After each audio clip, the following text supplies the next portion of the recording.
Welcome to the Blue and Black Attack Podcast. We're hyping up the team in my HOF journey. Subscribe now.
We're hyping up the team in my HOF journey. Subscribe now. Hey, let's do this again. Run it back. Welcome to the Blue and Black Attack Podcast. We're hyping up the team in my HOF journey. Subscribe now.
Hit with that.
We're hyping up the team in my HOF journey. Subscribe now.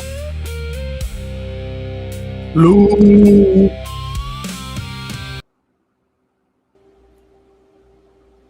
Yes, sir. Deal with it is live. Panther Pickle, what you got to say? Yeah, I just wanted to say, folks, we're live. We're here. We back. Like us or not, we ain't going nowhere. Diesel Skills, tell them what we got planned. We got a wide open week for you here, and you are back with the Blue and Black attack. Let me tell you about Monday night tonight, right now going on. We got Deal With It, episode 29. Watch out because the Cole Show is coming for you Thursday and Friday, as you see here with us now, the man himself, D Money. Panthers Primetime will be live Friday. So not only are we live today, we will be live Thursday and Friday as well. Join us here at the Blue and Black Attack. Look for a video this weekend from me and Jake on Invaders. If it doesn't make it out, that's okay. We still love you anyway. We are locked and loaded this week, guys. D-Money, take the handle over here. What's going on, Blue and Black family? We done got to that point.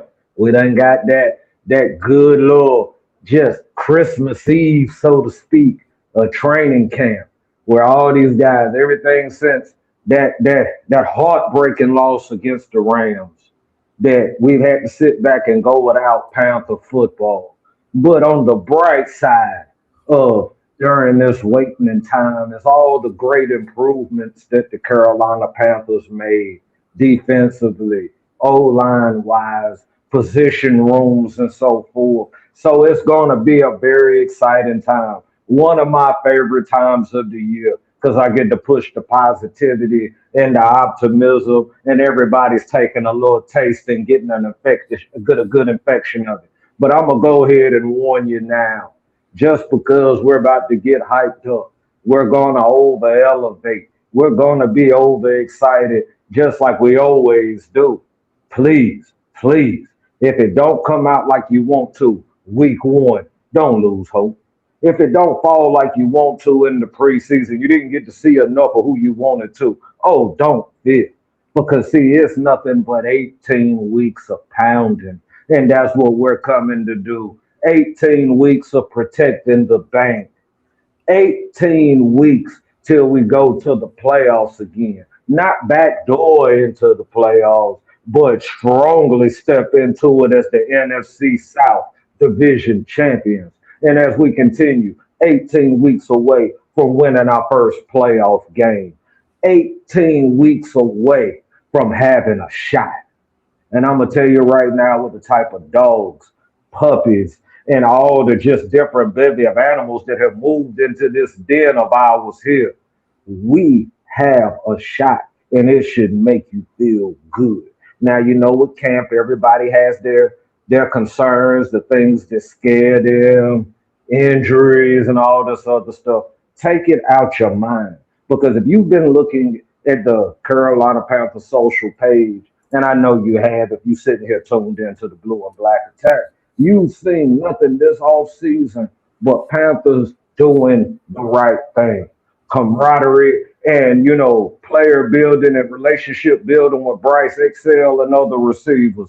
Chuba Hubbard and Brooks standing side by side in their strong faith and standing on each other to be a meaningful backfield this year. Brought back old Brady Christensen so he can show y'all that Chevy tires still run a little bit to go along with the young Monroe Freeling and the guys that we got. People excited about Brazzell, that gazelle with so much speed running around. And then, like on that defensive end, you know, we always gonna keep out that business Brown, but we giving him Jalen Phillips.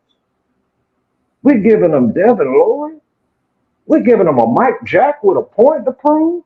We're giving him J.C. Horn, Pro Bowler last year. Then you telling me Lee Hunter's about to get busy for this team? And I'm going to tell you, if you question Lee Hunter, go to YouTube. I don't care what video it is. Click Lee Hunter, and I guarantee you in everything you're going to get excited about what that man is going to bring to the middle of this defensive line.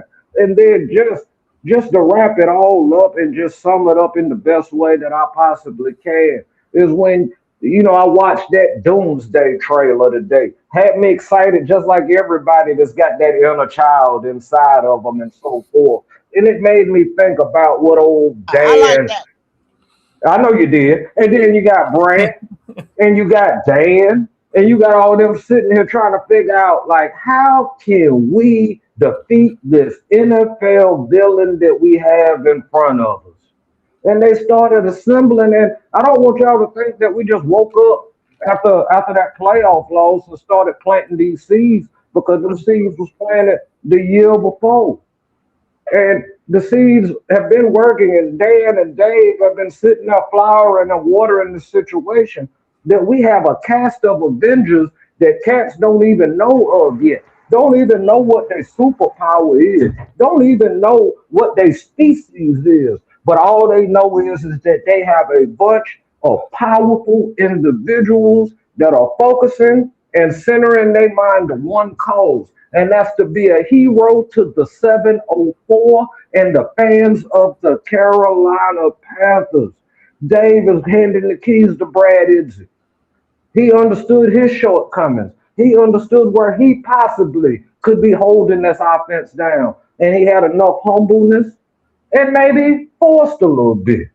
Let's take some of this off your plate so you can be the head coach that we pray that you are. And then Brad is it. What for all we know, we might have a true mega mind sitting there at offensive coordinator. He has the pedigree. He seems to be locked in step with Dave. And I kind of feel like we're going to see this offense elevate. Now, when I say elevate, I don't mean us going out here scoring 56 points a game, but an offense that you're going to be confident with when you come in on Sunday, and when you go on to another content creators show on a Sunday and they asking who's going to win, and you got all these guys. Well, I'm just going to say Carolina because that's my team, but I don't believe it, though. Or them other ones, oh, we about to get ripped a new one. And I was loving that last season because I just kept sitting here like this, keep pounding. That's all I kept saying. Everybody told me that we couldn't beat the Green Bay Packers. It was impossible for us to beat the Green Bay Packers. Brother Dees, what did we do to the Green Bay Packers? If I remember correctly, we beat them in Lambeau, as a matter of fact. We beat them in Lambeau, as a matter of fact. Okay, so then also we played America's team, right? Didn't we play the Dallas Cowboys, or at least self-proclaimed America's team? And they said that they was just going to take the bank. They were going to take all the deposits. They was going to leave the bank penniless. Brother D's, Dallas wasn't even tough. what happened against them Cowboys? Well, I specifically remember Nalo getting behind everybody on the defense and catching a wide open touchdown, along with Rico Dowdle did the same thing, caught another big touchdown, and we beat the Cowboys, from what I recall. We beat self-proclaimed America's team, Lolo, Carolina. They did that. Let me forget. We played the NFL MVP. We played the NFL MVP. Where once again, sitting on a content creators channel that Sunday, everybody and their grandma just sitting here like, oh man, Stafford about to carve this anemic secondary apart. And Puka Nakua and Devontae Adams, our defense is just so anemic. And Ajero Avero, he can't coach his way out of a paper bag. There's no reason why we should watch that game at all. Brother D's, Brother Cole, Brother Jake, Brother Pickle, what happened when we took on the league MVP the first time? No, we smacked them in the mouth just like we smacked the rest of the league in the mouth and let them know who we are.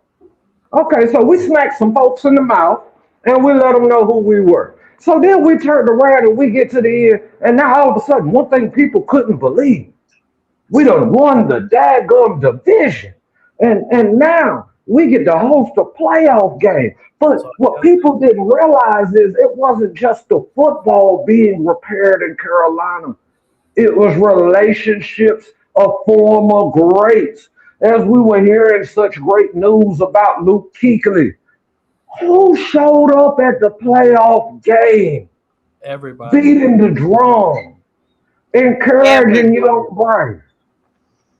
Ace Boogie. See, you ever heard that term perfect storm? Perfect storm. So in that perfect storm, we came out there and we played the Los Angeles Rams and we left everything on the field. We left doggone Icky's tendons on the field. And we left everything that we had on that field. And not one person could claim to be hurt after that game. Because we did what some called the impossible. We won. So come on with it. Tell me what we can't do. Indulge me in what we won't do. And I'll show you what we will do. Then if you ain't with us now, you ain't welcome to the parade. NFC South, back-to-back division champion. Keep pounding. Keep pounding. Thank you, Brother D. We very much appreciate it. Brother Have Cole. a good night to work, D's. Brother Cole, tell us what's on your mind today.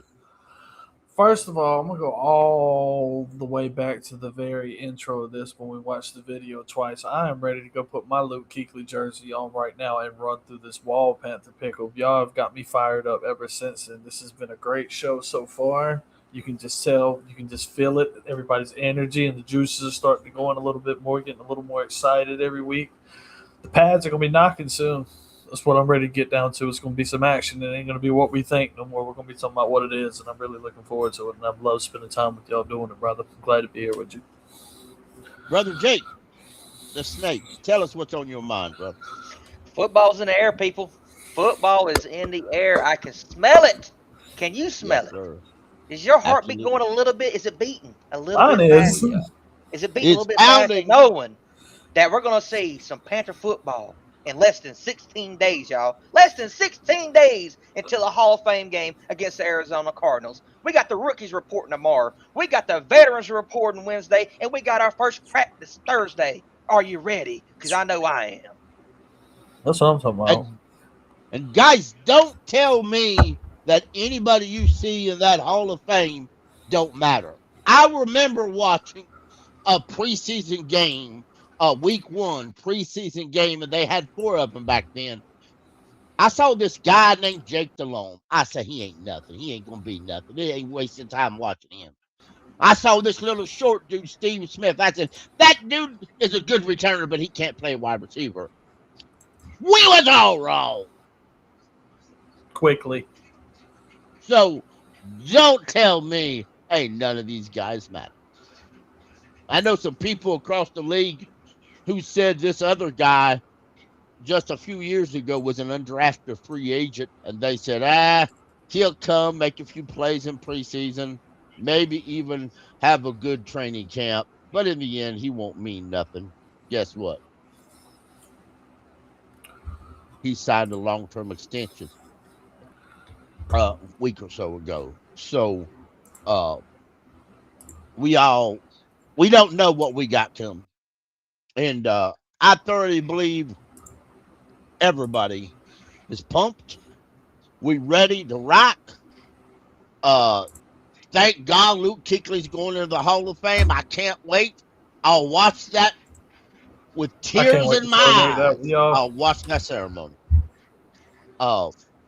And guess what? We'll be right here on the Cold Show. The Blue&Black Attack will be live during that ceremony. Yes, we will. We will have do all Can't talk about it enough. We cannot talk about it enough. That guy put in 8 seasons here that were absolutely unmatched. Unmatched throughout NFL history, what he did here. Compared to everybody else, compared to all his peers, he stood out. He stood out among the best. And you have to be fired up about Luke going into the Hall of Fame. You got to be fired up about all these guys that we've got that are great special teams players that are going to be playing in that Hall of Fame game. We are loaded in special teams this year, guys. We really are. Absolutely. It may be our best phase of football this year. That's crazy to say, isn't it? I know it is. It's a wild statement, but we really are loaded with great special teams players this year. This is exciting for Luke, one of the greatest Panthers to ever put on the uniform. We get to watch him go into this game. We get to watch these backups, these guys developing, these guys growing, these guys progressing. We've been seeing it for a couple years now, and it's been a long time, Panther Pickle, since we had a 10-win expectation on this Carolina Panthers team. It's probably been since 2016, to be totally honest with you, since we've really expected 10 wins from the Carolina Panthers. I am fired up. You guys are fired up. Panther Pickle, go ahead and break it down. All righty. I got this list pulled up. I want to ask everybody. I want y'all to tell me. I'm going to go through. We'll start off at wide receiver. Should Teddy McMillan play in the Hall of Fame game? No. No. I agree. Xavier Legette, should he play in the Hall of Fame game? Yes, starting and majority of the snaps. He should start at least. Yes. With remember, we got 3, 6, 9, 12, 13. We got 13 wide receivers. So I think Xavier Legette will play some. He will start. I don't know that he'll play the entire game. A lot of these guys will play. Yeah, he won't. But Jalen Coker. No. Absolutely not. Nope. Right. Give it John to Mechie. Yes. Yes. Yes. He should start right along next to Xavier Legette. 100%. Thank you. 910 Panther fan. That's Kyle. Dome 34. I agree. XL should. Jimmy Horn Jr. Absolutely. Yes, sir. I think Jimmy Horn Jr. should be.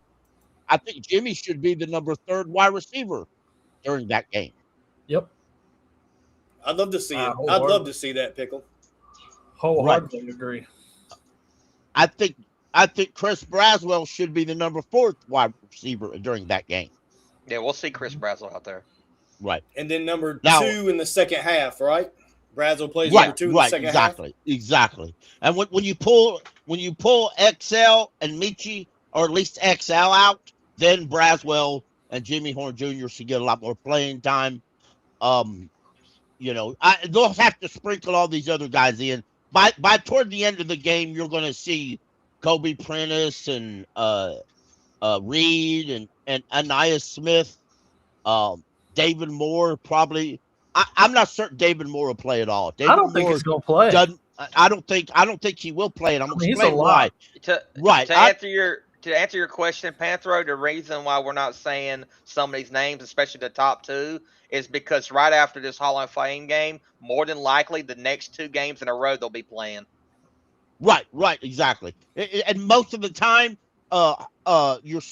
your key starters don't play in the Hall of Fame game, especially when they ain't but a couple weeks in training camp. Yeah, they're not going to dress at all. Right. That's just the way most of the time it is done. But now, hey, keep your hopes up. They'll be at the game. One of the great things I remember of an exciting Cam Newton. Couldn't wait to see some of his guys play out there, and he was just like a fan out there running along sidelines. I remember times that Ron Rivera had to pull him back and tell him to calm down. and that was exciting because Cam was just excited, and that was how it is. And I believe David Moore, I don't think David Moore will play. If he does, it won't be that much at all. We're going to get to that, Kyle. Absolutely. We're going to go by position. Now, I don't think Akimi Kwana will play at all. I don't think he'll play much at all, if any, in preseason or training camp. No preseason for him. Right, no preseason. I think he'll be activated. He'll start the year on PUP, but he'll be activated probably week 5 or 6. That's what I was going to say. See how it goes. Is October fair for Icky right now? Expectations? Probably. And you got to remember, and I was listening to XM Radio and Great Day of More. They didn't have about 3 or 4 different former Panther players on it, and people really connected to the team talking. And Jake Delhomme said, remember, Dan Morgan said that they will have Icky back when they can and he's ready.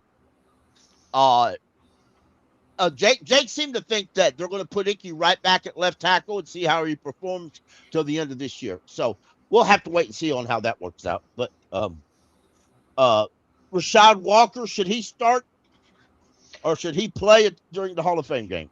No, because he's going to be your starter.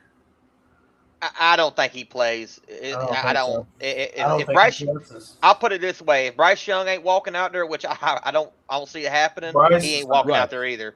He's not walking out there either. Exactly. I think Stone Forsythe and Isaiah Glasswell. He'll play. Damian Lewis should not play.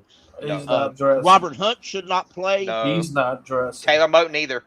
Taylor Moton, neither one of them. I'm talking about won't even have pads, Pickle. Like right. I Freeling, yes. I believe Marone Freeling will. He'll start. Absolutely. Right. And it's going to be a problem because if you got Marone Freeling and Stone Forsythe as your tackles, I mean, does Marone Freeling line up at right or left tackle? Left tackle. Probably. You definitely put him at left tackle. Yeah. Then Stone Forsythe will line up at right tackle. Right tackle, yep. Okay. All right. And Run for your life, King. Run for your life, King. That's it. Brady just signed his contract. He'll play. Well, I don't know. I would be cautious with Brady because, I mean, I know he's working out very well. I mean, I saw them workout videos. He looks like he's healthy, but I want to be a little bit cautious. Like I wouldn't play him. I wouldn't play him at all. Yeah, I wouldn't play him in the Hall of Fame game. Definitely not. I think he's going out there. We'll see. Well, we'll see. We'll see. If he's healthy, they're going to test him. Right. And, well, I'll just get the dirt out. Chandler Zavala shouldn't even be on the roster. Oh, man. That's my personal He'll be out there playing, though. He's playing, and he's going to be the MVP of the game. Pickle, get ready. He's going to need that. He's seriously going to Well, you know what? At this current time, right now, I realized why Will Grill retired. Yes, sir. Absolutely do. He was like, "You're going in." He saw this mess, and he said, "Oh no, I'm too old for this." It's going to take me a month to recover for this. I'm out. He said, "I'm way too old for this." Sam Heck. Yes, he will be playing. Yes, sir. Sam Heck and Luke Fortner will play. Selmack will play. I think these three are in a three-way competition, so to speak. I think Nick Simek has a very good chance of actually fighting for a roster spot. And I'm gonna explain why. If Sam Heck can perform really good and they're convinced that he can start, Luke Fortner has experience at guard, which means, and if Nick Simek can prove he can be a number two, you could see Luke Fortner being a number two at guard and center. So that's a possibility. I believe we have to carry three centers. Right. And if not, Nick you could squeeze Nick on the practice squad. That's realistic. Yeah.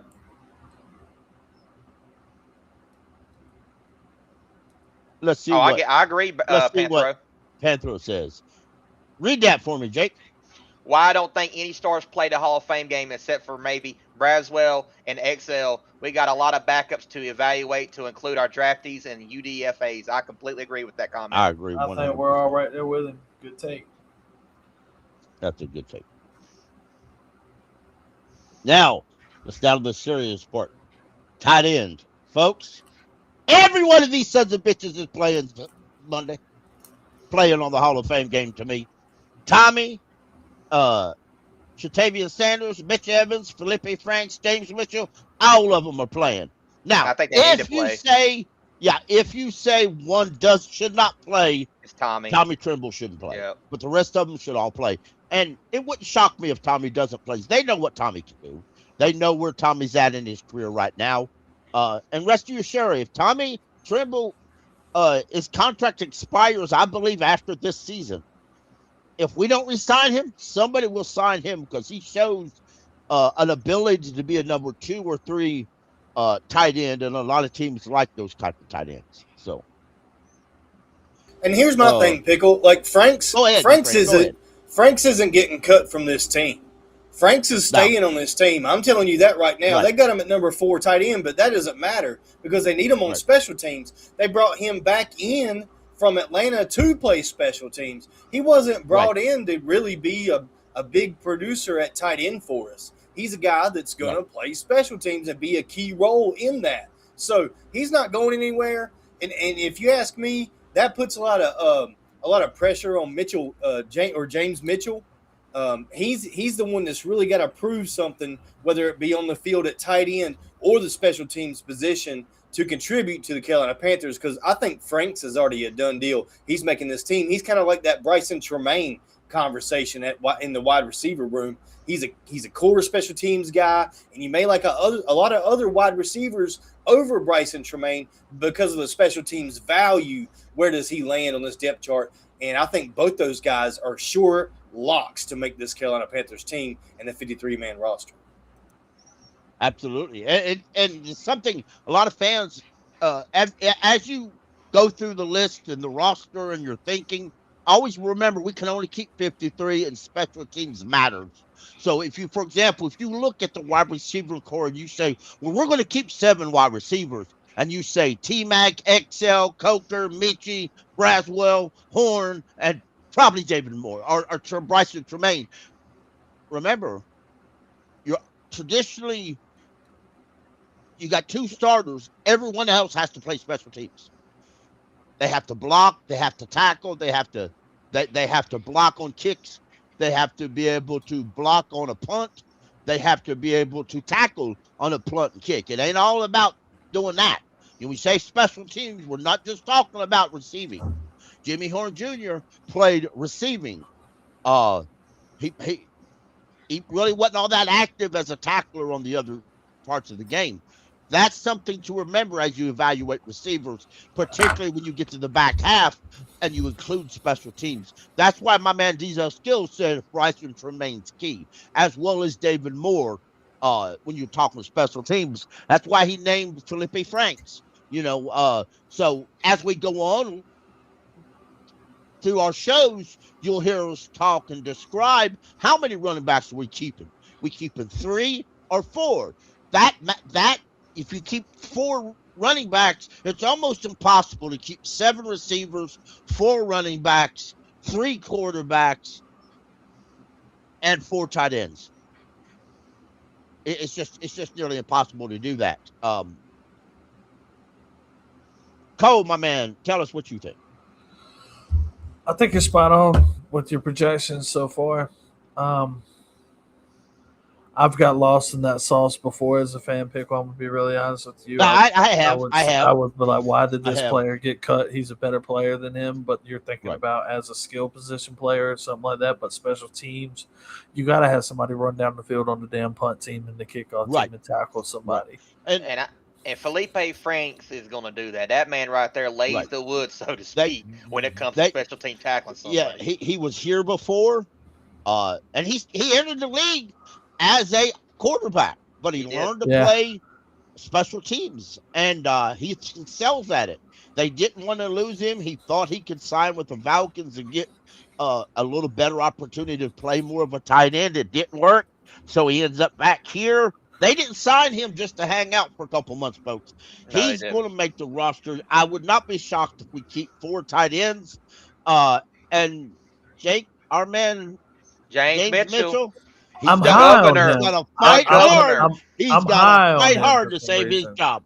I like that man, and I'm a big. That one's gonna hurt. I'm going to have to cheat. I'm going to have to cheat on Madden 27 to figure out how to keep that man. Yeah, I like James Mitchell. I think we're going to see a lot of them last 2 tight ends or Mitchell Evans will get some playing time too, but them last 2 guys especially. Yeah, and you know what?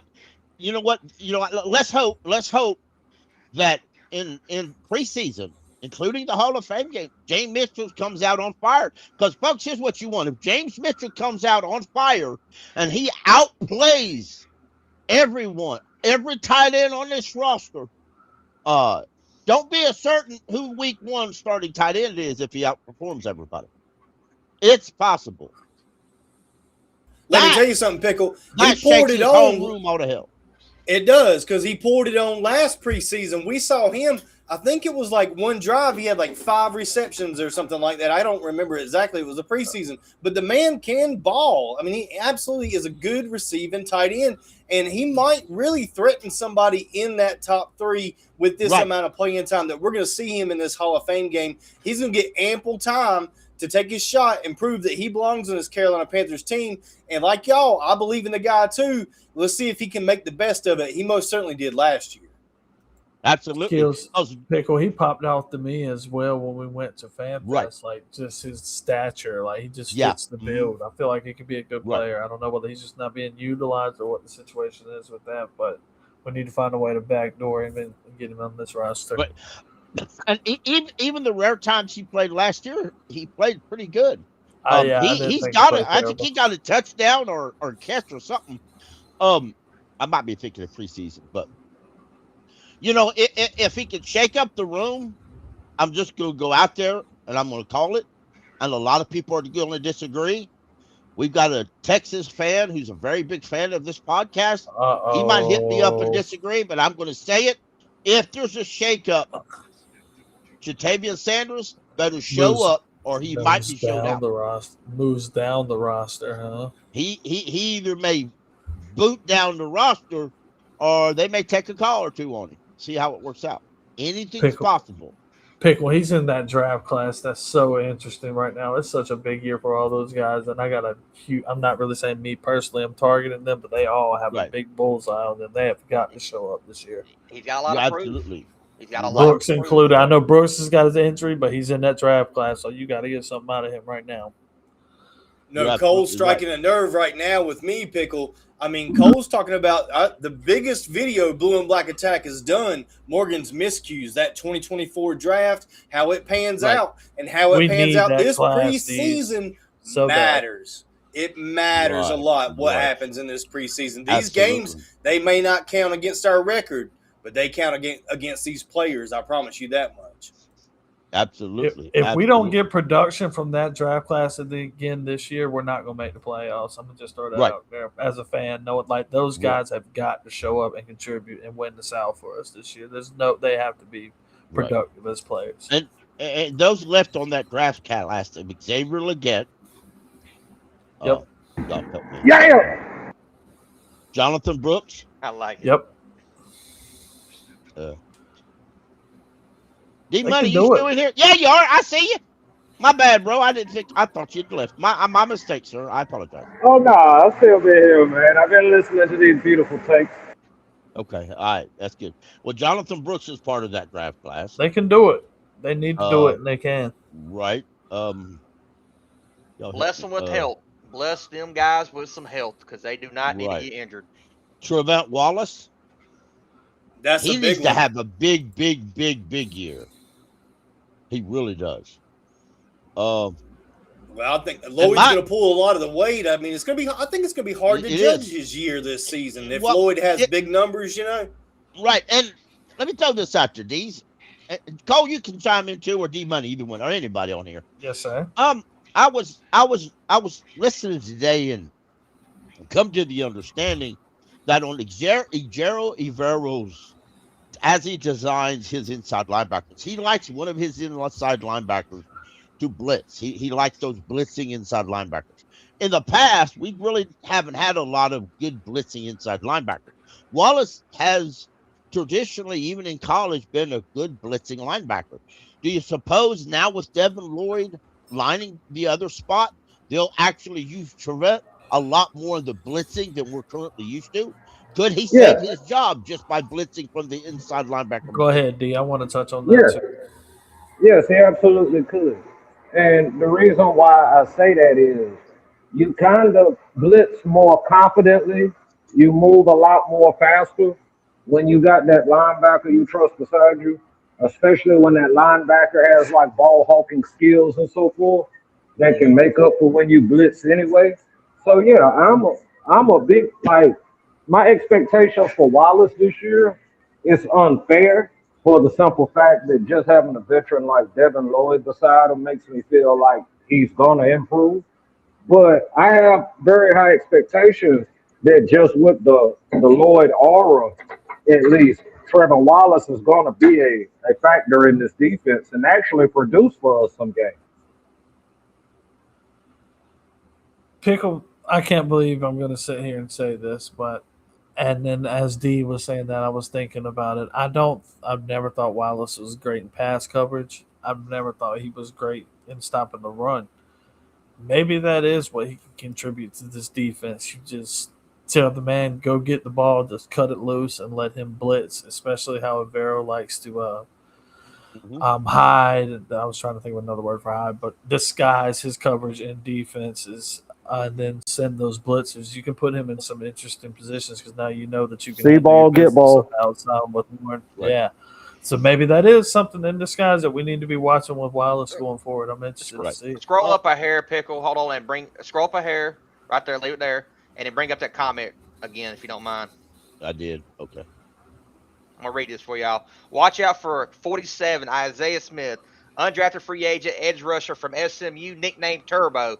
8.5 sacks last year, fourth in nations, tackle for loss with 17. Same size as Jaden Phillips. He should make the practice squad as a developmental gem. Another guy that we need to talk about in the same talk, so to speak. Go back, Pickle. Go back to where you was at, if you don't mind. Seems like a player you would just cut loose and let him go after the quarterback too. Then this guy I'm about to talk to goes to a college that we shall not speak of. Aaron Hall is another guy that everybody should eye as a developmental guy. Oh, I got hope for Aaron Hall, but we will, and I repeat, we will not mention that. Oh, y'all mean Duke? Everybody likes Duke. That's where Aaron Hall's from, guys. And he's definitely going to make the practice squad this year. Man said he's an ACC champion. Now, let's briefly talk about two gentlemen I want to bring up. No, we're not either. We're going to get right back to where we was because we skipped a lot. Bryce Young, Kenny Pickle. Can I say one thing before you get going? Because I forgot one thing very important. I want to get this off. And this is the craziest take I may have ever had. In order for Wallace to have a good season, and I think he can do this, I would like him to get around 80 tackles, sir. That's all I wanted to say. 80 tackles for Wallace would be a great year. What happens if he don't get that many tackles, but he adds a turnovers are fine. I will overcompensate. Turnovers. Maybe he gets 4 sacks. That would sacks and turnovers. Anyway, so. I believe Kenny Pickett and Haynes King will take the dominating snaps at Hall of Fame game. Do you think Kenny Pickett plays, or is he like Leggett? He'll play a little bit, but he won't play most of the game. I think he'll play maybe the first whole quarter, but I think we're going to see a lot of Haynes King, and I'm excited. I agree with Kyle. I'll even say this: I think he should play more than 2 quarters for Haynes King, but we'll definitely see Kenny Pickett out there. It just really depends on how much. Dave Canals wants to see of Kenny Pickett out there. What's up, Panther Girl? Okay, running back, Chuba Hubbard should not play at all. I want Jonathan Brooks to play just because I want to see him play. But it may not be the smartest idea to do that. So I don't think we'll see neither one of them guys, to be honest. I'd be all right with them even if I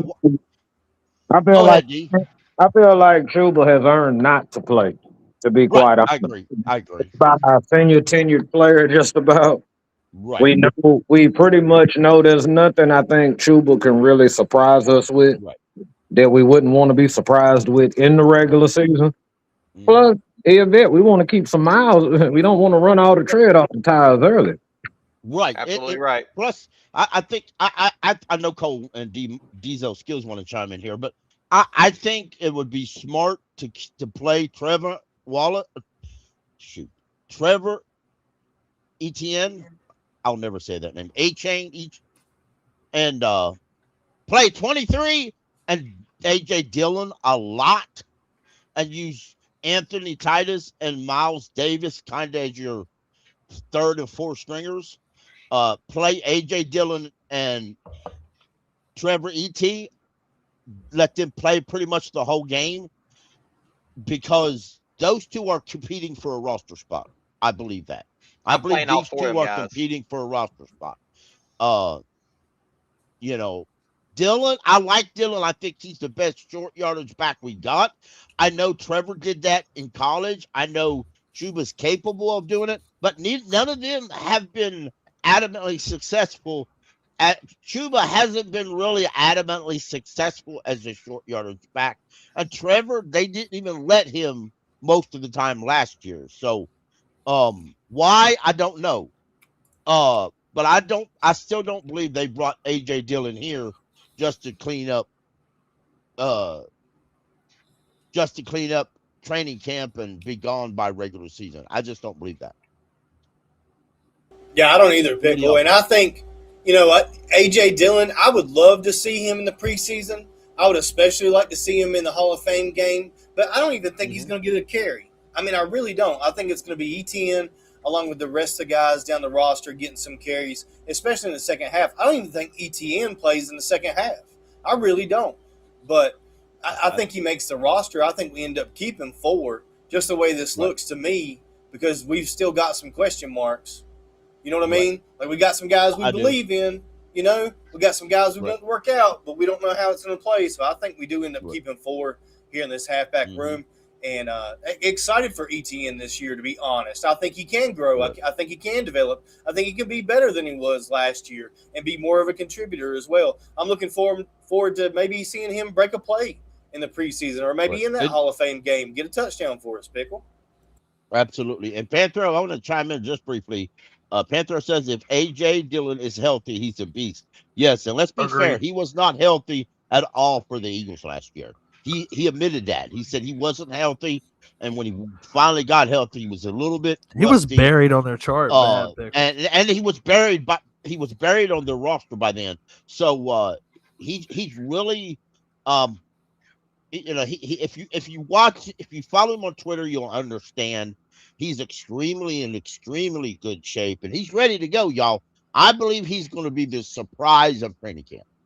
And he's loving Carolina. Before training camp and preseason's over, people are going to say he's a must keep. And I think people will be willing to part ways with some other folks to keep AJ Dillon on this roster. But I'm a big back fan, so I got a soft spot for people that we signed that just embraced the Carolinas as a whole, and he was definitely one of them guys that embraced Carolina. I mean, the dude legit had a bucket list of stuff to do in Carolina. I mean, I love that, man. I'm going to definitely pull for AJ Dillon the whole way. Pickle, I'm on my own on this take. I think at some point during the season he jumps ETN on the depth chart. You ain't on your own. I think if Trevor E.T.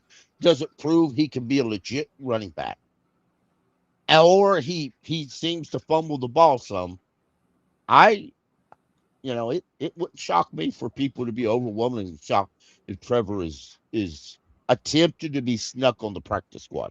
I don't think he'll make that. Dillon's career is over either, Pickle. I feel like he's got something left still. Diesel Skills, he's been right before. He may be right. We may actually keep 4 running backs, and probably need it. Yeah, I think we have to. I mean, this year, man. Yeah, you have to. Right. I mean, we've been very injured at the running back position, the linebacker position. I agree, Jake. There is going to be an injury to one of these top running backs at some point. Late I hope we're wrong, but playoffs. I love 4 running backs. I mean, that's. I mean, you got to think though. A running back is like a quarterback. They have the ball a lot. They really do. Running backs have the ball a lot, and they're running full speed most of the time, straight up the middle between their own offensive lineman and the opponent's defensive line, linebacker, safety. So they're going. It's very hard to stay healthy at the running back position, man. It really is. I mean, you're gonna have your bruises, of course, your little nicks and stuff, but I just hope we avoid the very big, serious injuries at that position. Absolutely. And for me, their health every Jake, day. That's right. And we fell off last year. Rico was running for 200 yards a game for like weeks in a row or whatever it was. And then we got some explosive plays from Chuba finally after he got healed up from his calf injury. And I think that we learned that lesson last year, that we need to have that depth at the running back position so that we've got somewhere else to go, at least schematically, at least like a guy that we can throw the ball to like a Jonathan Brooks. I think that having 4 this year makes a lot more sense because we need don't need to die off mid-season in our run. Completely agree. Unfortunately, Brad, you are correct. He has not. I'm a big Chuba Hubbard fan, but as many players that we've talked about that has to have a big season this year, Chuba Hubbard's one of them guys that's going to have a big season this year. Jake, I do like to see it as a fan, how hard Chuba and Brooks are pushing each other. Oh, I love it, man. They look insane and all right the now. rah-rah stuff. They do look really good. Both look healthy right now. They're in great shape. So, I mean, there's a spot and there's a place where they both can be productive backs, but they're both going to have to come out here and do their thing. We need it. Right. Now, let's Running on Faith from D-Money and the Brotherhood. Check it out if you haven't after the show. Absolutely. Just wonderful video on what we're talking about right now. Pickle. Let's move on to defensive line. Our starting defensive line, as you can see here, I'm not going to include Trisha Wharton. We know he ain't starting right now. He's still injury. I don't think there's any updates at all on him. There's a chance that he might not play at all this coming season. Yeah, there's. Probably we'll know. He'll. I believe he'll. I believe we'll know later on when they start trying to closer to the middle of camp. But nobody seems to talk about him or know anything about him. Pickle, do we get any kind of financial anything if he doesn't play this season? Not this season. No. You won't be able to see that until next offseason. If my understanding is correct, if they just put him on IR, that's where we'll go.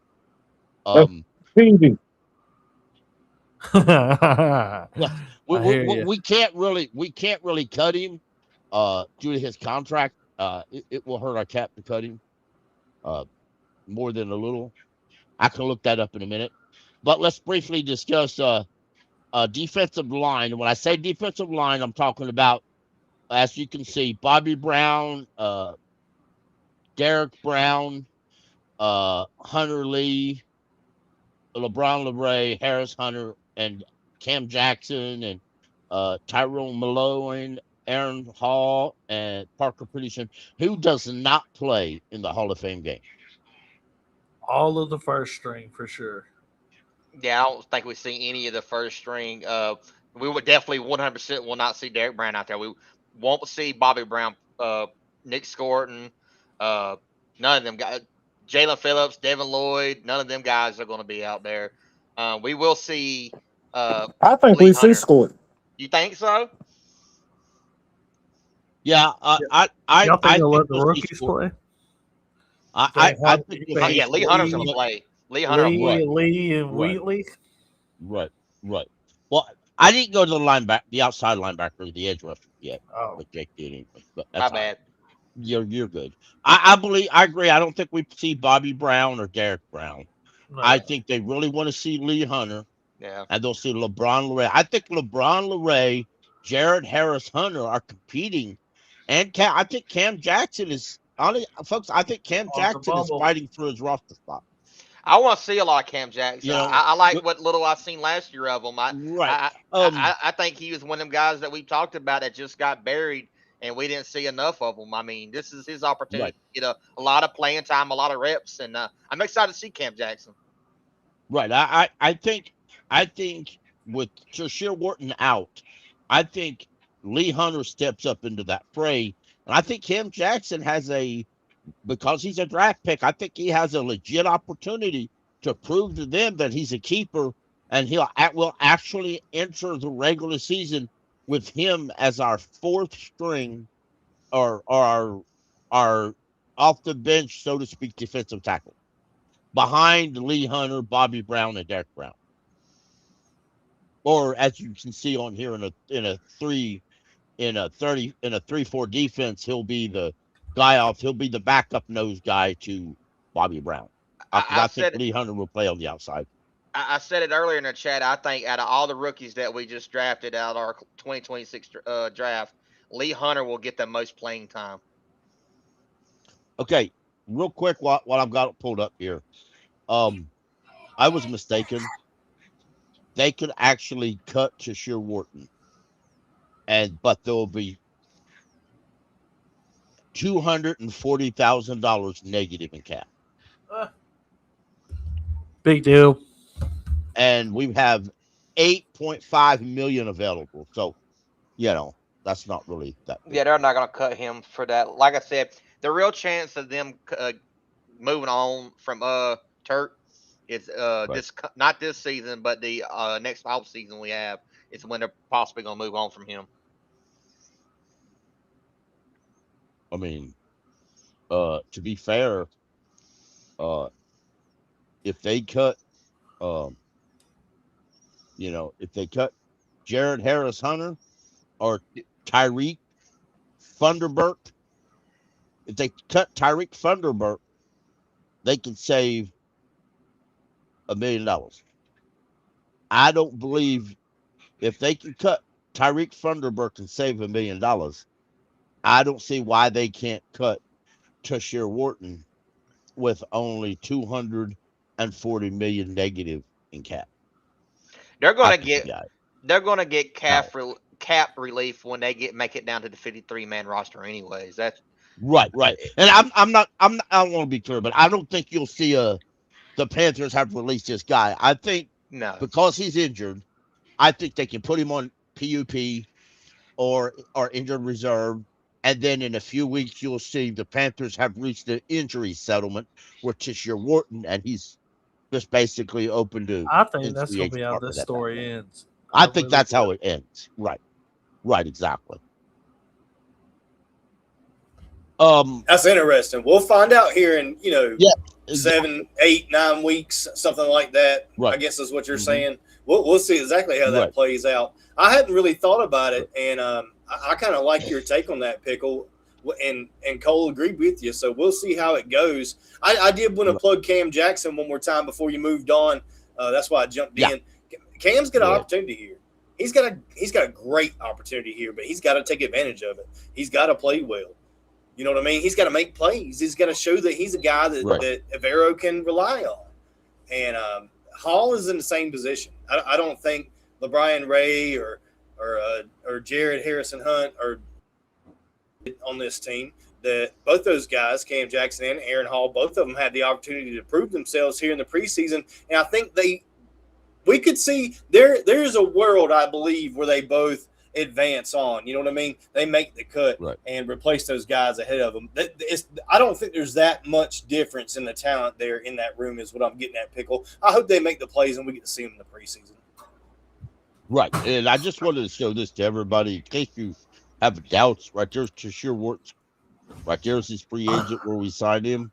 Yes, if you can see in 2026, if he's a post-June 1st cut, and this is 2026, and that's a post-June 1st cut, is only $240,000 negative. But $18 million in dead cap. So that's what's yes, you'll have dead cap, but at the same time, in the past, they handled dead cap extremely well. Because finally we got to the point where Thank you, Brand Tillis. Thank you, Brand Tillis, because it took forever. And if you look now, that's our dead cap figure now. Yeah. So we're at the point now. To me, and Cole might agree with me. Here's how I think it's going to work out, though. I think they put him on injured reserve where he's out for the year. I think it will be up to him. I think if he comes to them and says, just say he comes to them after a month, and he says, or maybe 2 months, and he says, I can play. I want to play, and he says, you're on injured reserve. He says, well, just release me, and I'll go somewhere else. And then through his agent, they work out a injury settlement, and he goes elsewhere. I think that legit could happen, depending on how his former team's Kansas City defense is doing. That could happen, but who knows how that happens. Now, the dead cap, the dead money is a thing, but I just don't think if he's going to be on injured reserve anyway, and they have no interest in bringing him back after this season, I don't think that dead money stops him. Do me a favor, Pickle. I'll tell you what's going to stop them. Go back to where the previous and scroll down. That right there where it says 2027, right? They save 14 million now if they cut them pre-June next year. So why wouldn't you just do that? Put him on IR for this year and then wait until after the season, then cut him pre-June and save 14 million. I mean, you're not wrong. You're not wrong. And a lot of it has to do with is he willing to just sit on IR for the rest of the year? It may, and listen, if he doesn't feel healthy enough to play, he may not mind that. And he might say, "Well, I'm collecting the check. I'll just say here." I mean, there ain't much he can do. We've had players before that says, "I'm collecting the check. I'll just stay at home." Pickle, I hope somebody steps up and takes that spot, and then you just automatically do that anyway. Well, we really don't need him, so let's give the snap to that's possible else. too, and that's where it comes back to the depth chart. I think we drafted the guy this year, and Lee Hunter is going to be that. Are they going to let him play the edge? Yeah. Probably. He'll play all over the place. He can play the edge or the middle. That's why I'm a big fan of Lee Hunter. But I think it would benefit our defensive line as a whole if they just play him on the opposite side of Derek Brown and keep Bobby Brown in the middle and just let Lee Hunter go hunt. Pickle, we've been on here for an hour and 8 minutes, and I've been positive and nice the entire time. It's been lovely. But, however, one thing. Take Lee Hunter out of it potentially as a backup edge player. I don't think we have enough depth, and we probably should have drafted another player there, especially with Turk shit going on. He really put us in a jam. You're not wrong, and here's where that catches. I don't like our backups at all. Well, I mean, we kind of maxed out our drafting capabilities. We did. But here's what I think we need to keep an eye on. You know, I think they have a lot of faith in Jarrett Hunter. Remember, he was on the practice squad last year, and he was moved up to the regular roster because other teams were looking at him and they didn't want to lose him.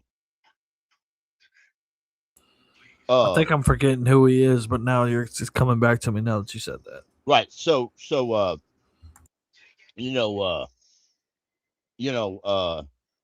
he's 294. Former SMU guy too. That's the second SMU player we got. Yeah, he's built. He's built to come off that edge, and he looked. You know, he didn't play in our preseason last year. We picked him up on waivers. So, so we'll see how that works. I don't think he lined up in our preseason last year. Anyway, I'm glad you answered that, though. A lot of people were wondering that, Pickle. Where did he come from? So we got him on waivers last year. Good point. I'm pretty sure we got him on waivers. I'll hunt that up real quick. But right. So it's up to him and LeBron LeRae. He's still up here.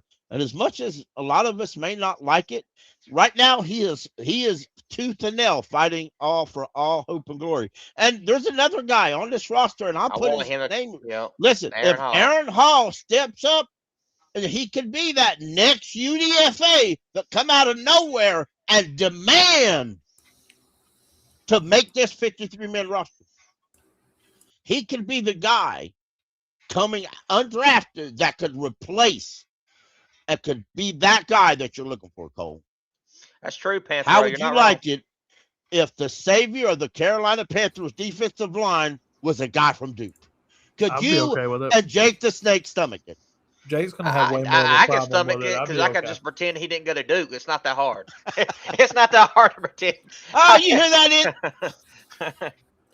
Pickle, I know we're not the best football conference, but I have seen quite a few games where Aaron Hall direct the game on the defensive line for Duke. He is a very solid player. I have to give it to him.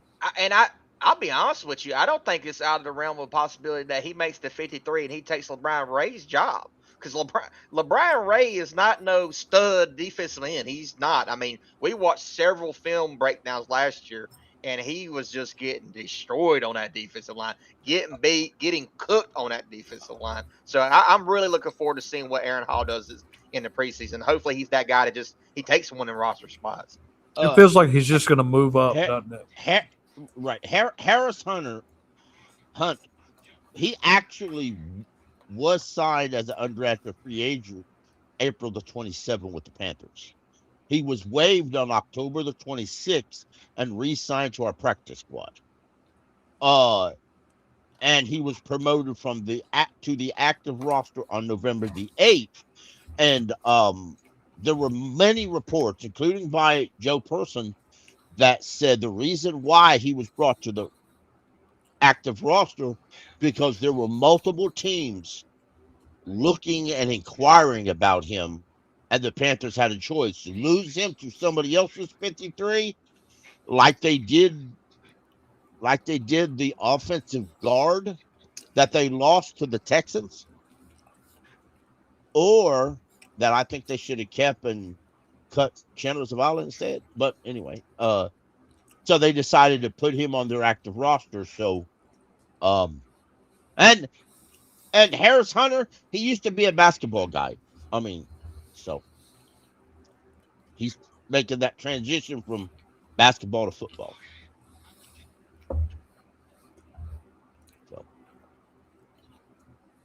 maybe 300-pound basketball players are a lot of fun. I mean, you said he was 294. Right.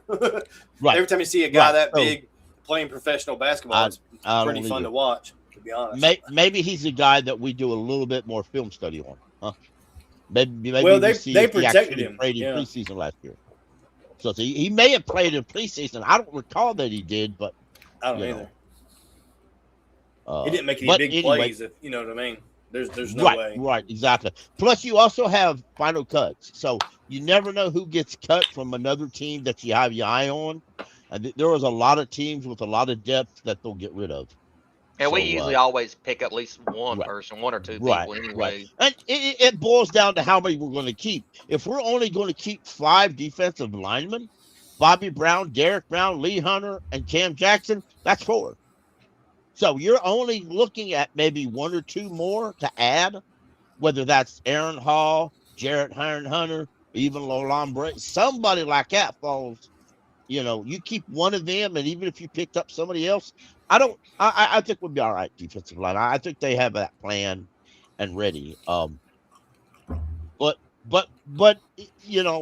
mean, you got on our edge rushers, you got Nick Scorton and Jaden Phillips. Now, Jaden Phillips will not be playing in the preseason or in the Hall of Fame game. He will in the Hall of Fame game. He will not nowhere be playing near that. No, he might not even be in the stadium. Nah, I think he'll be on the sideline, D. I think he'll be on the sideline. He's going to be on the sideline. All right. Who's the guys I would like to see start? Is Princely. I would love to see Nick Princely out there. And Princely. That's who I want to see start. But let's not forget, Patrick Jones started last year. He started last year. And the only reason why he didn't finish, he got hurt. So Nick Scorton started instead. Nick Scorton didn't beat him out. Patrick Jones got hurt and put on injured reserve. So Patrick Jones will probably play. And he's a guy nobody wants to talk about, but he's going to be very much added depth on this roster. No, I'll talk about it with you, Pickle. As a matter of fact, absolutely will. Patrick Jones is a local guy. He's from Marshville, North Carolina, not far at all from Charlotte. It's out in the country a little bit, but not far from Monroe, which is pretty built up. But Patrick Jones was a guy that we brought in from the Vikings that had 8 sacks that season when we brought him in, if I remember correctly. So that's the kind of level we had him at right there with that DJ Wanham as well. We looked at those guys about the same, but yeah, he did start over Nick Scorton. But in my opinion, Pickle, I think Nick Scorton had a good enough of a rookie season he led our team in sacks with 5. So I would think that Nick Scorton played well enough to start ahead of Patrick Jones this year. Of course, they're going to battle it out in camp, and we'll find out what really happens. But my vote's for Nick Scorton right now. Right. You got to remember, he played in 4 games last year. 2 games he was inactive because he was hurt. After that, he was on injured reserve.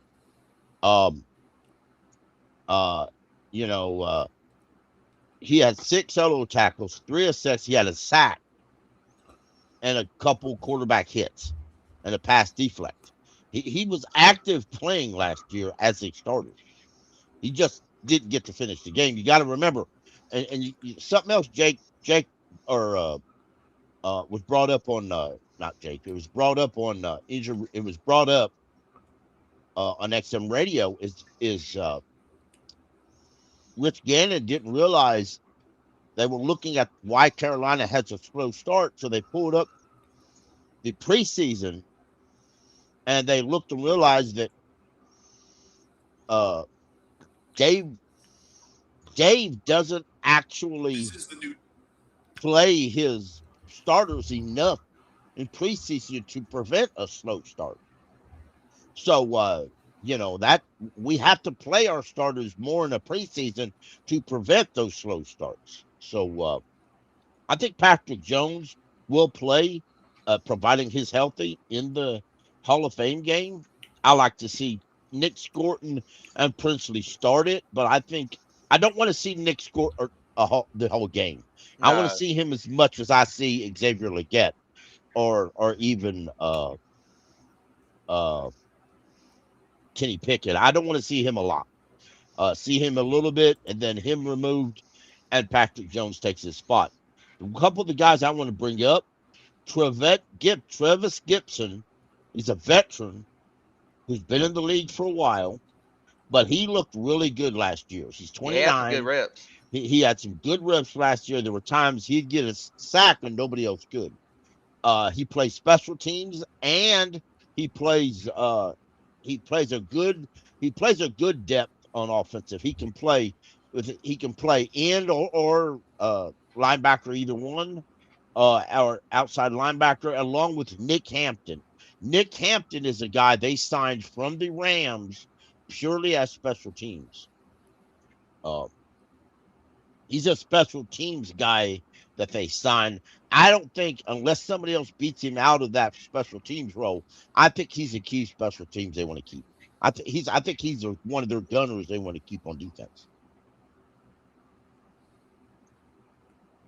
Yeah, I agree. I think the roster gets really bloody here, to be honest. Right. At these positions over in Pickle, because Gibson is probably a must keep, along with Tremaine that we talked about earlier. We pointed out there was other special teams guys that were probably must keeps. Thomas Ingram is one of those as well. Ingram is Claude and Cherry. It's like we're really loaded at special teams, and when we start looking down the roster like this into the depths of it, you just see guys that stand out and trump the guys below them because they play special teams so well, and a couple of them that you're going over now fits that mold exactly. Yeah, sometimes that's the make or break between two players is how well they play on special teams, especially if it's in a tight race between the two. If there's not really one that separates the other one, that's what it's going to come down to. Can that guy play special teams? And if he can and he can't, then they're going to go with the guy that can. Right. No, there's no news on Icky. We won't hear anything about Icky or even just Wharton until probably the middle of training camp. I mean, they'll talk about him, they'll mention him, but when somebody asks a question, but they ain't going to have no updates probably till the middle of training camp. And even then, they may not. They may just say we're That's what I was thinking, Pickle. We'll wait. You may not know nothing until after the last preseason game when they start making their cuts. Yeah, that's when I really think there'll be an update. The very last preseason game is when, right before week 1, they'll give an update on them players. Right. So let's move on to inside linebackers, y'all. We're going to look at Wallace and Devin Lloyd. Devin Lloyd should not play. No. Y'all think Trevor Wallace should play? I think he should. Starting. With his injury issues. That's what I'm worried about. Like, we want to see him because of his injury.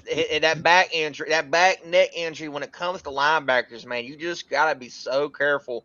And I was just about to go on about Patrick Jones too. Like those two guys, man, they're both dealing with similar type injuries, and you gotta just be careful with them. Like we definitely want to see them. They definitely need the reps as well. But I mean, you just gotta be.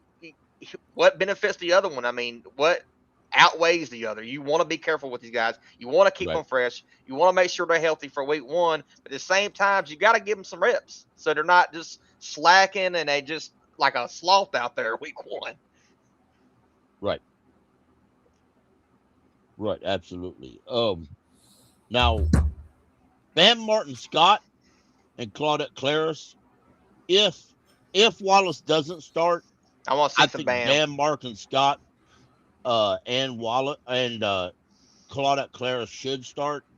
If Wallace does start, Bam Martin should start right next to him. So Bam Martin Scott right now is my third linebacker off the bench. I know they love Claudette Claris, but y'all, I'm just going to say it.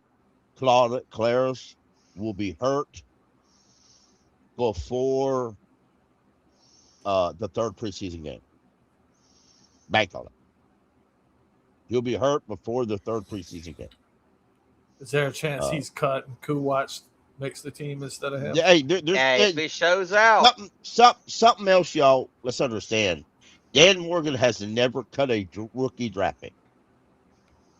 He's traded one, but he's never cut a rookie draft pick. We'll see Jackson Kuwatch in the Hall of Fame game, y'all. I promise you. We'll see that. Yeah, we'll absolutely see what he brings to the team. We will, and it'll be good because a lot of people think he's just special teams. A lot of people think he's got a bright future. I'm just going to wait and see. He was a draft pick. I think he actually makes the 53-man roster unless he just looks that bad. But we'll just see. Just make sure you it's a hell of an opportunity and for holy everybody. water away from that man. Absolutely.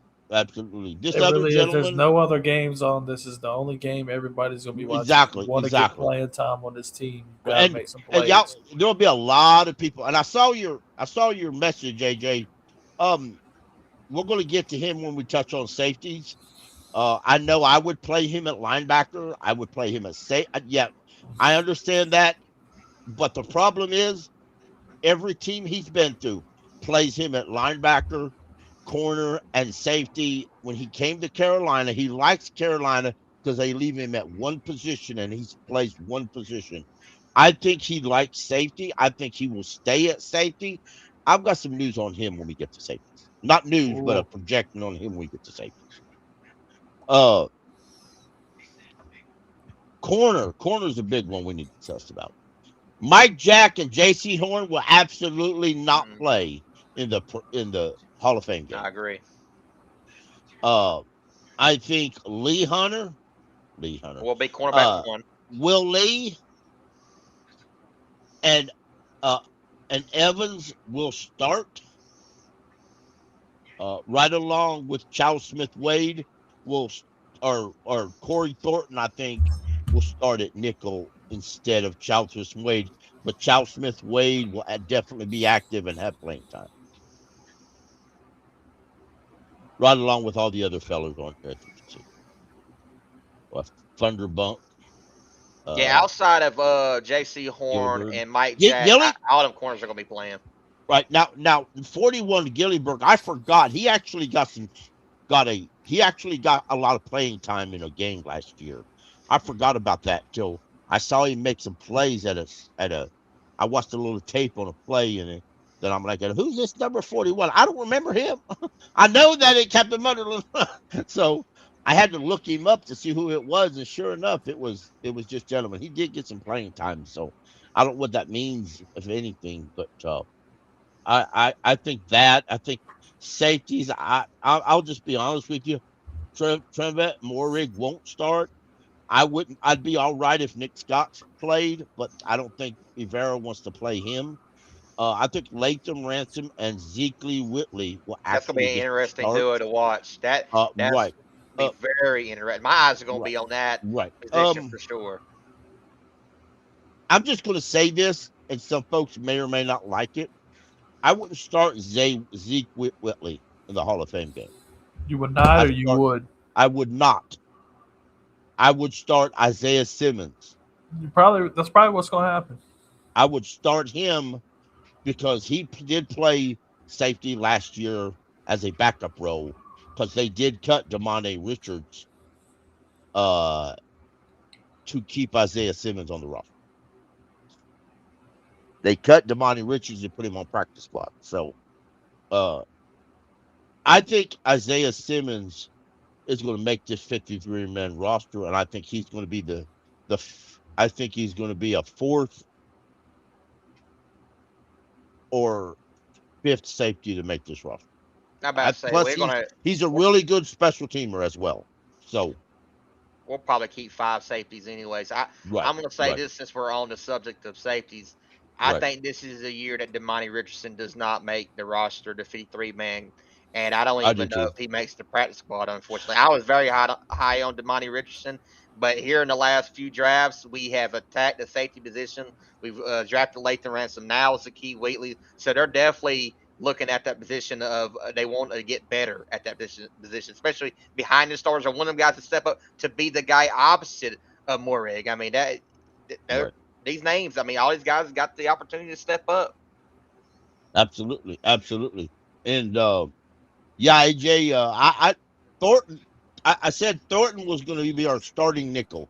He'll start the game. Yeah, he'll be out there for sure. I think you'll see a lot of playing time by Norton. A lot. Him and Charles Smith-Wade both. I think they're in a competition for the starting nickel job. But I think Thornton. I think it's a job Charles Smith-Wade has to take in order for him to stay on the 53-man roster.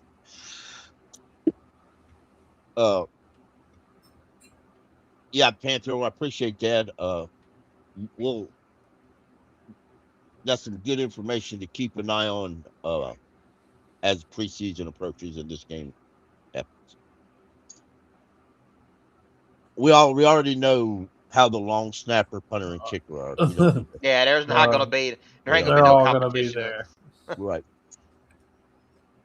I do want to see somebody to take that punt return and kick return position though, because I don't think it's going to be ETN, y'all. I don't think none of this is right. I think Trevor Etienne is going to be the opening guy to do it, but at the same time, if he's going to end up starting to get the game at running back because Chuba and Brooks are inactive, he won't be our starting returner. So maybe they start Dillon then, and then Etienne's the return. They could. But I honestly, Xavier Legette, Jimmy Horn Jr., Anais Smith, who was a really good returner in college. A lot of these guys need to step up to the plate and show what they can do in return game. We've got folks on there that have done returns in college. This team needs to explore that option a little bit and allow people to do it. There's no reason why you have David Moore or Chuba Hubbard out there doing returns. That's just dumb. That's just dumb to me. That'll make more sense. That'll make more sense if Brooks takes Chuba's job eventually, but not right now. It doesn't make a lot of sense. I wouldn't want neither one of them to return. I mean, they're already going to be getting a bunch of snaps at the running back position going up the middle. I mean, they don't need to be out there punting, kick return. They just don't. Pickle, I do want to be the difficult one, though. But that's kind of dumb. Huh? I want to be the difficult one, though. I could see a world where Dillon's the better running back, and then ETN focuses on this stuff, and he is the punt and kick returner. Well, he might be, and a lot of that is he did have some flashes last year, but that's all they were, flashes here and there. But with his flashes came his mistakes. I know AJ's really high on Smith. What did I say? Anais Smith being a returner. And that's a possibility. That's not a bombardment. I know why Chuba's, if you think about it, Chuba and Rico both helped out in return game last year instead of starting. So I think they were making some exploratory issues. But when you, even whether it's Brooks, whether it's Chuba, if Brooks shows out and replaces Chuba as a starting, I still wouldn't put Chuba as a returner. I understand. Not unless you're willing to admit that Trevor and Jimmy are both failures. When you're ready to admit that, then I'll be comfortable having Chuba. I'm going solely off speed right there. I'm going solely off speed right there, and Chuba's last out of everybody just named. Exactly. And if Anais Smith is your return man, then that means I'm warming up to that. That means he has to fit in as your receivers. Because are they going to keep a guy just because he can do returns? Because if if he's he's good going to be a enough at it. returner, does that make Trevor E.T. expendable? Or does that make Jimmy Horn Jr. expendable? Well, I was going to tell you about a Jermaine guy. expendable is what happens. It could be. There's a guy that we haven't talked about who does have return experience, even though he has not excelled at it. But chain of scenery sometimes. I mean, this is a difference maker. And John Mechie has returned, but he has been a returner, so he could be thrown there in the air as well. That's true. That's very true. That's a possibility. Let's not forget that.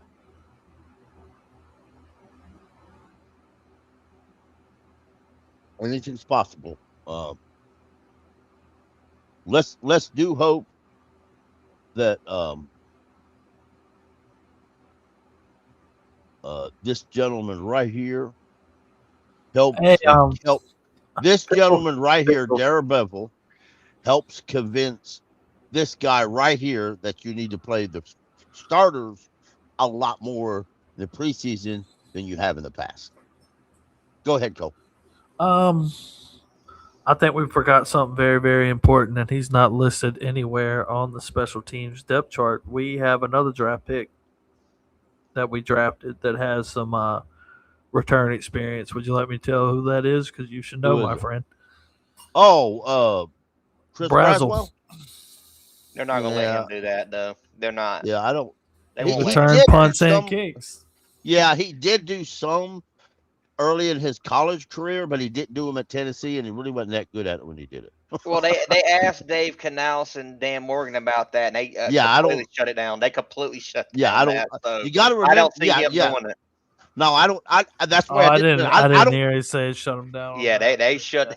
Yeah. They kind of laughed at it when they asked him if he had return ability. They just laughed and then they shook their head. They're like, no.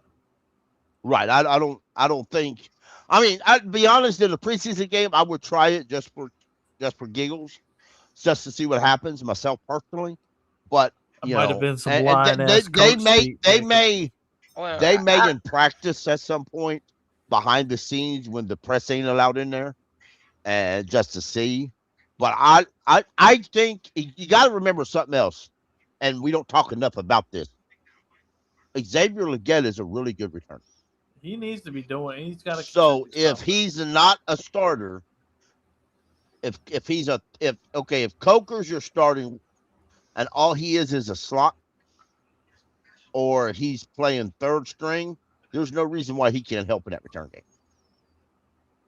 Like Chris Brazzell has the speed to do it, but the man is 6'4", and you got guys 40 yards out running full speed, and they're going to be going for his legs to tackle him. I don't want to see what's going to happen on the end of that. But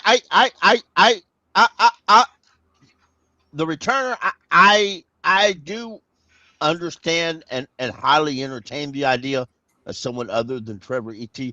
I would like to get an honest opinion from one of our coaches on why Jimmy Horn Jr. isn't getting a fair shake at the return job. Why? Is it because he's 5'8", 174 pounds? Is that the reason? With it. He's the same height as ETN. Yeah. I mean, if that is, then what about Trevor E.T.? 5'9", it ain't much difference. I mean, Trevor E.T.'s got a little smidgen more weight on him than Jimmy Horn Jr. But for all we know, maybe Jimmy gained a little weight. I mean, Jimmy Horn Jr. did it in college, and he was successful. I think it's a ripoff to tell him he can't do it in the NFL. I don't know why. I think it's malpractice. Especially if he wants to do it. Like, Jimmy Horn looks like the guy that would want to do it. Right. Exactly. Oh. I think we could be better right there than we are. Absolutely. That might not be how it shakes out. That's just what this depth chart is showing right now. Absolutely. They could have a guy out there that we haven't even mentioned return for all we know. Sign somebody late just for that shit. Could be anything.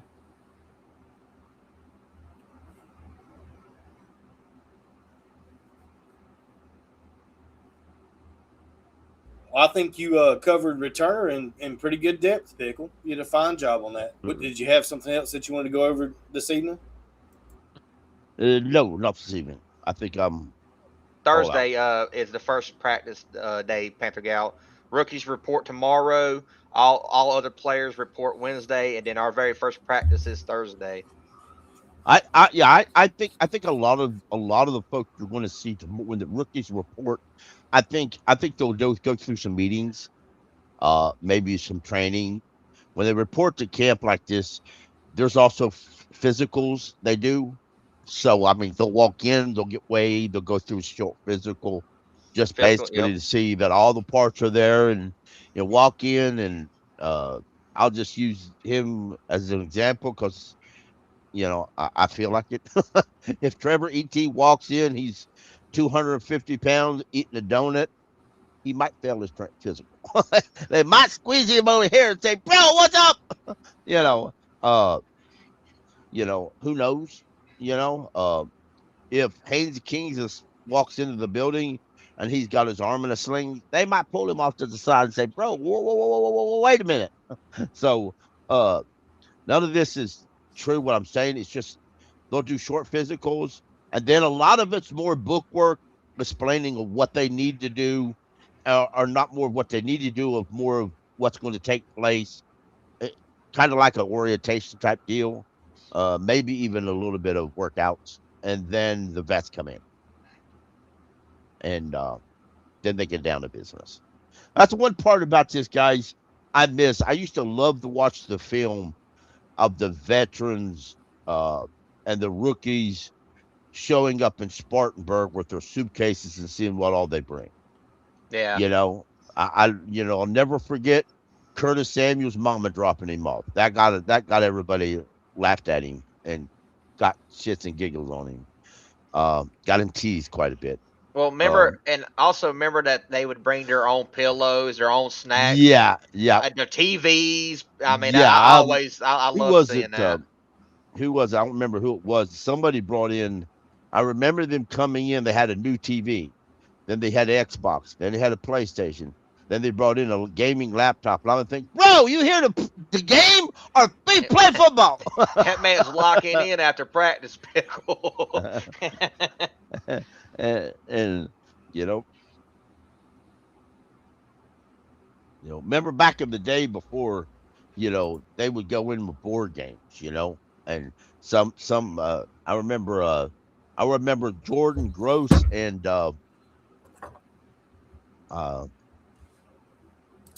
I can't remember his name. One of you old folks in the chat, help me remember that guy who used to bring his RV to Panther Camp. That's where the offensive line went in there and escaped the world. And only the offensive line was allowed in there, but they did invite and let tight end Chris Magnum in there once.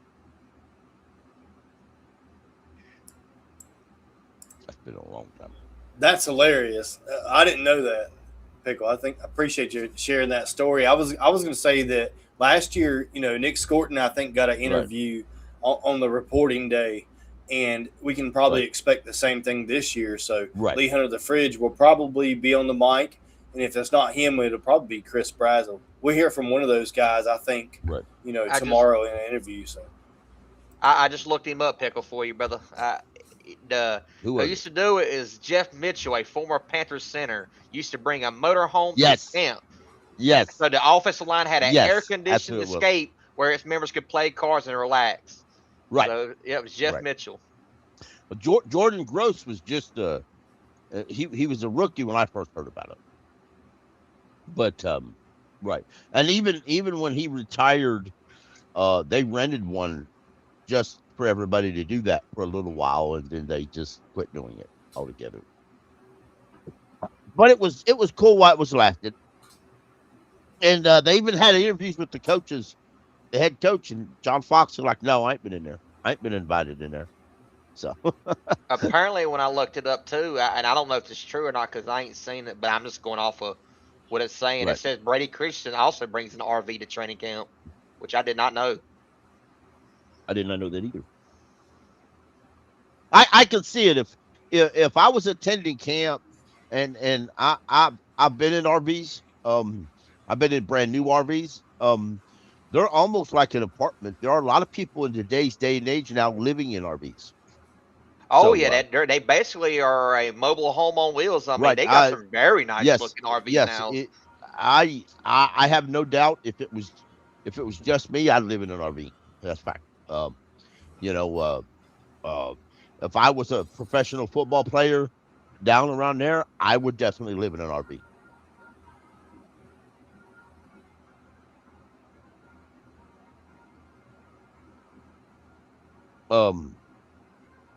Y'all, that's all I got, folks. Y'all got anything you want to bring up? Anything you want to talk about? I'm just glad we get to see some practice this week. I mean, we get to see the rookies tomorrow. I'm just glad we got some. We're going to see some actual footage this week. It's been a long time coming, but football's here, man. I'm excited to talk to y'all about it. I'm glad all our fans came out here. I appreciate every single one of y'all.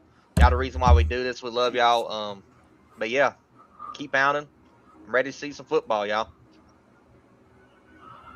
Pickle Thursday, we will talk about training camp, and if there's any interviews, we'll play them as much as we can without getting in trouble, and then we will pick up on our over and under league-wide. We'll pick back up with the Cowboys and play along with that, so everybody join in. You had a great show. Appreciate you, brother. Wonderful. Y'all also check in with the D-Money show.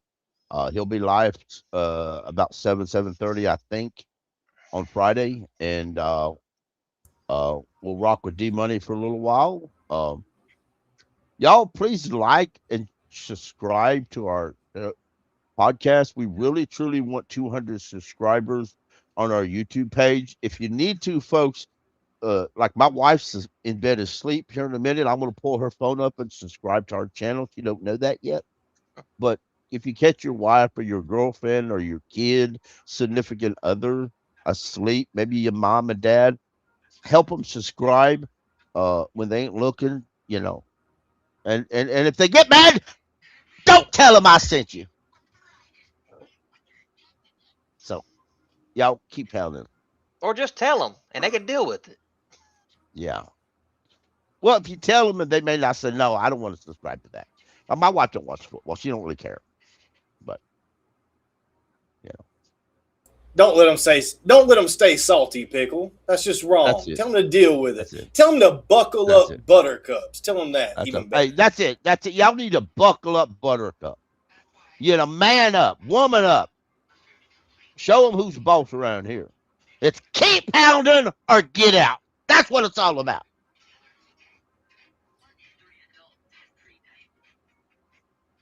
You hear that, dog? Keep pounding.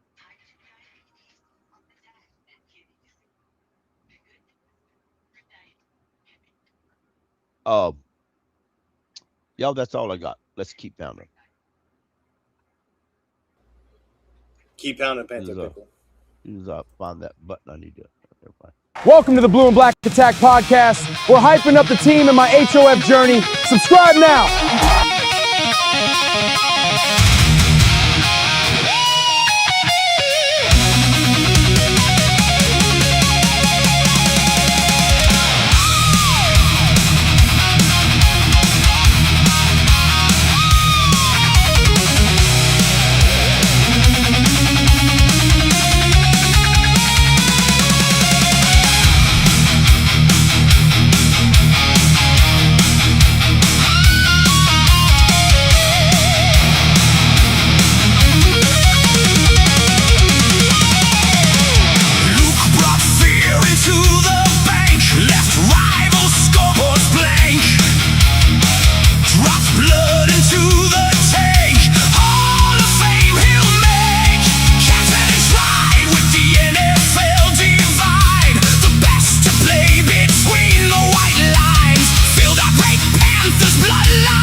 We're hyping up the team in my HOF journey. Subscribe now.